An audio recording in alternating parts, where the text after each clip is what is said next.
Chapter 4. And he began again to teach by the seaside. And there was gathered unto him a great multitude, so that he entered into a ship, and sat in the sea. And the whole multitude was by the sea on the land. And he taught them many things by parables, and said unto them in his doctrine, Hearken. Behold, there went out a sower to sow. And it came to pass, as he sowed, some fell by the wayside, and the fowls of the air came and devoured it up. And some fell on stony ground, where it had not much earth. And immediately it sprang up, because it had no depth of earth. But when the sun was up, it was scorched. And because it had no root, it withered away. And some fell among thorns, and the thorns grew up and choked it, and it yielded no fruit. And other fell on good ground, and did yield fruit that sprang up and increased, and brought forth some 30, and some 60, and some 100. And he said unto them, He that hath ears to hear, let him hear. And when he was alone, they that were about him with the 12 asked of him the parable. And he said unto them, Unto you it is given to know the mystery of the kingdom of God. But unto them that are without, all these things are done in parables, that seeing they may see and not perceive, and hearing they may hear and not understand, lest at any time they should be converted, and their sins should be forgiven them. And he said unto them, Know ye not this parable? And how then will ye know all parables? The sower soweth the word. And these are they by the wayside, where the word is sown.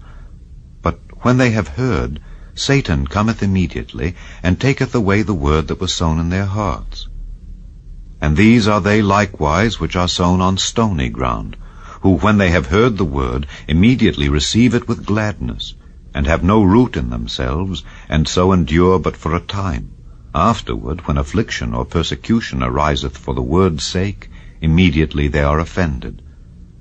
And these are they which are sown among thorns, such as hear the word, and the cares of this world, and the deceitfulness of riches, and the lusts of other things entering in, choke the word, and it becometh unfruitful.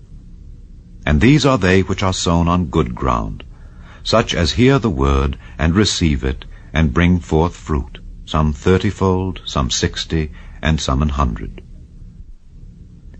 And he said unto them, Is a candle brought to be put under a bushel, or under a bed, and not to be set on a candlestick? For there is nothing hid which shall not be manifested, neither was anything kept secret, but that it should come abroad. If any man have ears to hear, let him hear. And he said unto them, Take heed what ye hear. With what measure ye mete, it shall be measured to you, and unto you that hear shall more be given. For he that hath, to him shall be given, and he that hath not, from him shall be taken even that which he hath. And he said, So is the kingdom of God, as if a man should cast seed into the ground, and should sleep and rise night and day, and the seed should spring and grow up, he knoweth not how.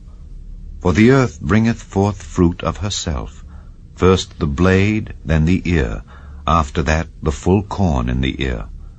But when the fruit is brought forth, immediately he putteth in the sickle, because the harvest is come.